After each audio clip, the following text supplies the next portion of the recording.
Tunda kufuata. Utaflow man. So katari.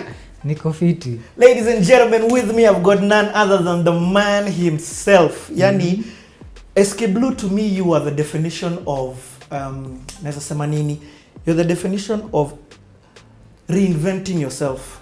In fact, I'm calling this series, I'm going to call this series the evolution of a musician. Because boss, umetoka monkey sahi weni human being. in that sense. So through the whole thing. Yeah. So first of all, thank you for the opportunity for me to just tunabonga for me to just get to have this one-on-one.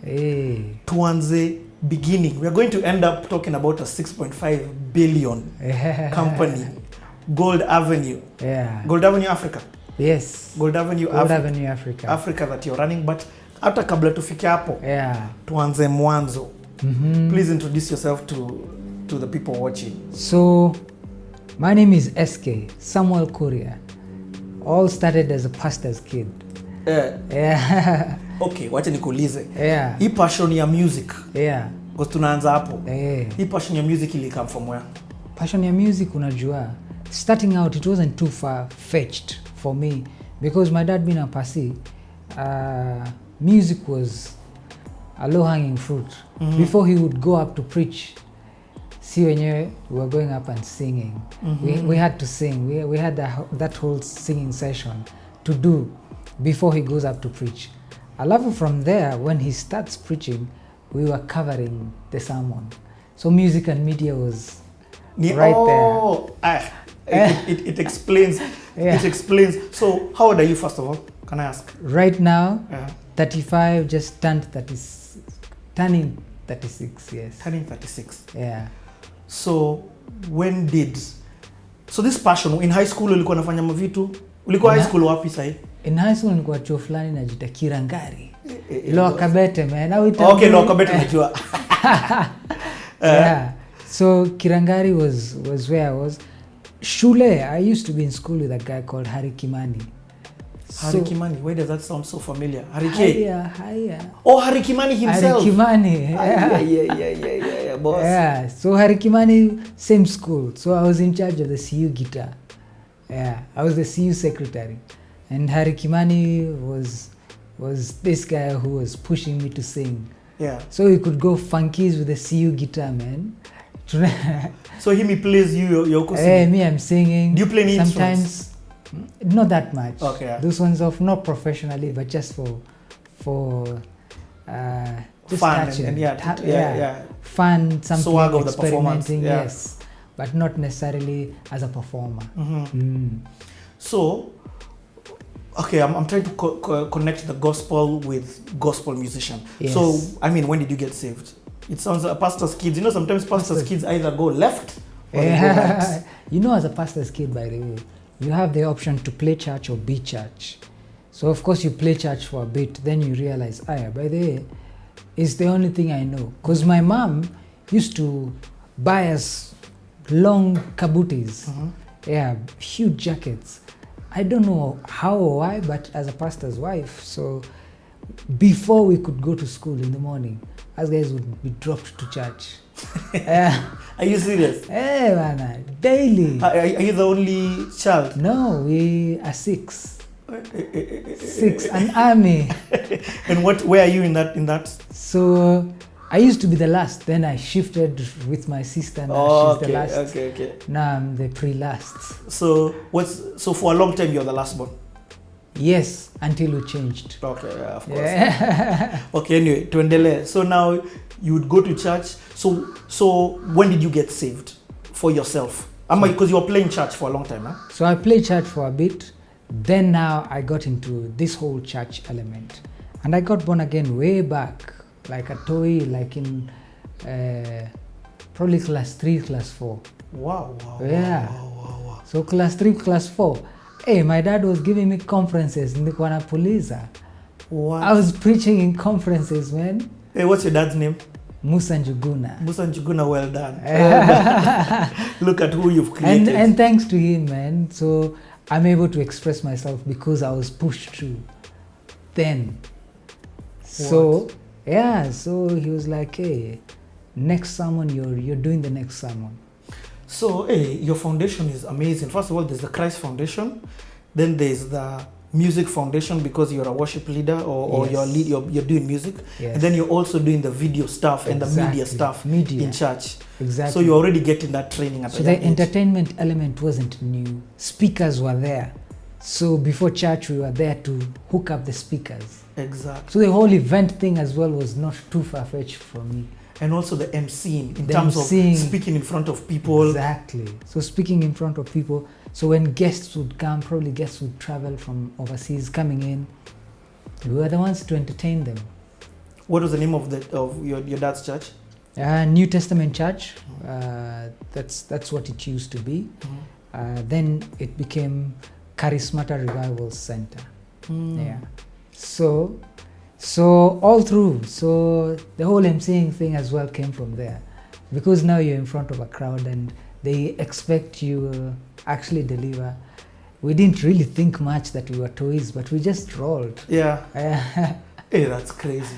Yeah. But that's good to understand. I didn't have that kind of a world, so it's good to hear it from a musician. And that's even why for this season for this next series I wanted to interview a gospel artist or have a conversation, not an interview. I like this like a conversation. So, okay, when now do you decide? So I mean, at this time when you're doing it hobby, when do you decide, let me record or let me take this thing serious? So I'm there at church, then I'm thinking, hey, this thing, it seems it's speaking to me. Uko primo sahi high school? I'm primo, high schoolish. When my dad started opening, like conferences and says, hey, so you come speak, just say your perspective of things. So I go do perspective, and he actually thought I would be a pastor because of that. So I was telling my dad, I get it, but I'm not a passive from that concept. You are standing to speak about values, virtue, from the Bible, but I believe the kingdom is wholesome. Someone needs to speak about social issues and economics, and that's me. The art of thinking is making people think they're thinking. That's in capitalism, that's economics. So, because economics is affected by human behavior and how it affects demand and supply. So, in the space of business, the art of thinking is making people think they're thinking. Understand? That's why now we have subliminal advertising. Una watch movie na katikati ya movie unasikia a very specific ringtone. Na hiyo ringtone inakuanga tu ya iPhone. Understand? It's subliminal advertising. That's where the world has gone. Because the world of economics is meant to make you think you're thinking. After a movie unasema, unajua hii simu yangu imekuwa ikinisumbua sana. Kuna vile naweza taka sana kuchange phone. It's not because you want to change a phone. It's because you've been made to think you're thinking about the phone. Subliminally. Understand?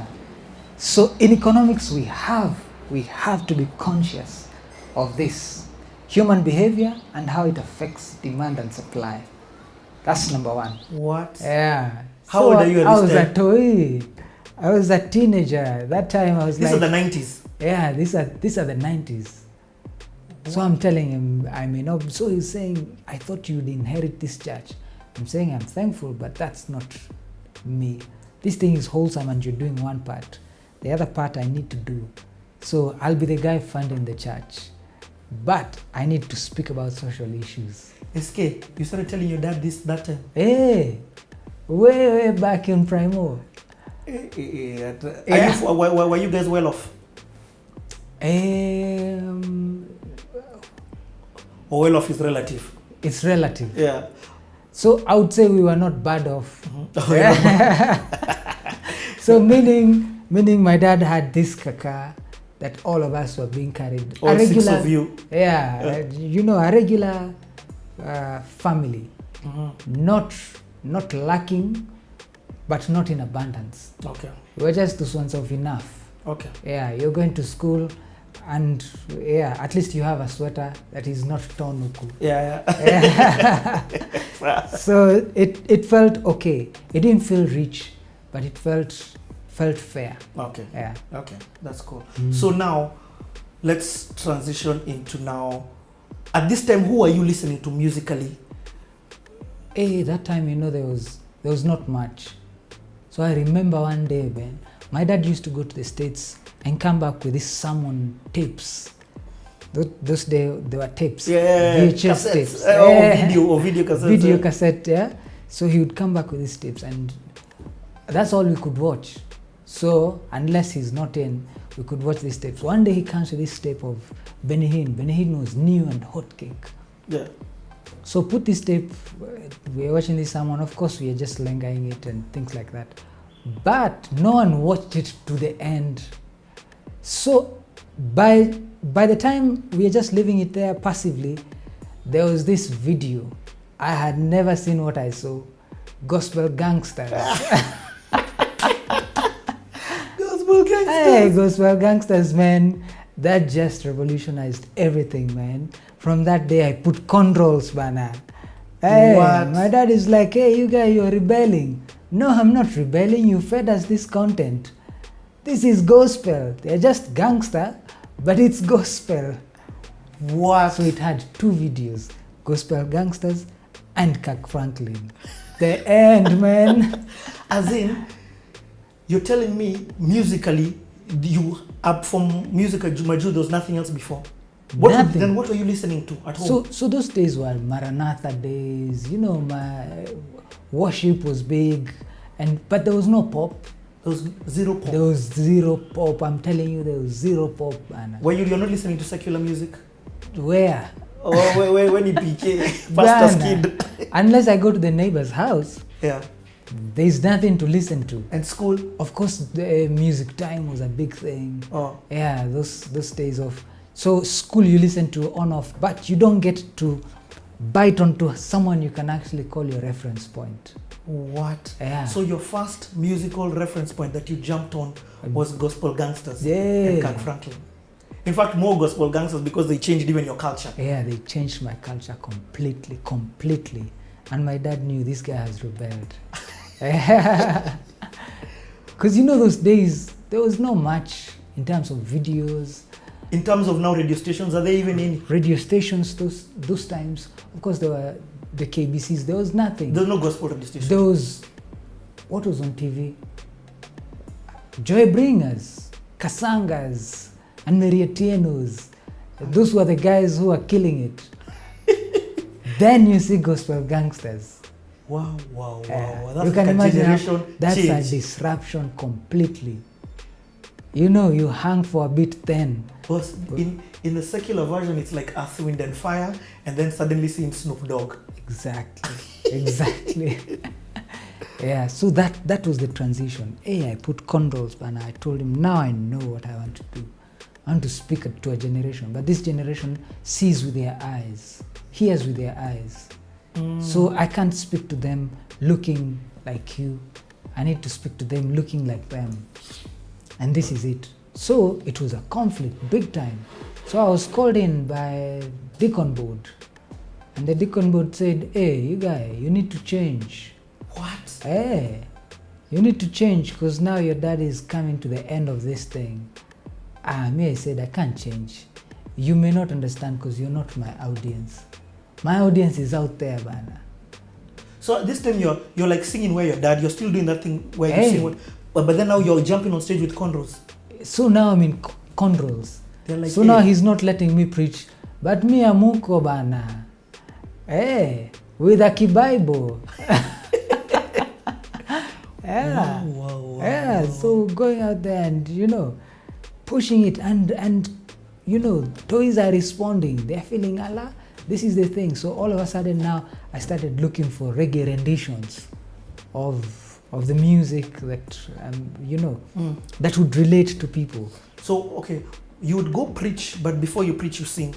Exactly. But what instrumental were you using to sing? So that time That time there wasn't much. Yeah, there wasn't much. So since it's church and the guys who play for church are there, so I was performing with a band. You started live band. Yeah, my starting was live, cause it's church, man. And these guys, you just take these guys and put them in a school and do a live gig with a whole backline. What? Because that's the same praise and worship team. Exactly, because that's all you know. You don't know that there is a different version. So I'm starting to use this, these sanctified instruments with controls. That wasn't. That wasn't. You're bringing the devil to church. Exactly. And I'm taking the band from church and making them, play for me. So I ended up being chased away from home. What? Yeah. I was chased away from home. That time I'm 17 turning 18, man. You were kicked. Hold on. Ebu, you were kicked out of home. Yeah. I was kicked out of home. What? Literally, I was told, now from today, I have one less son. It's time to go.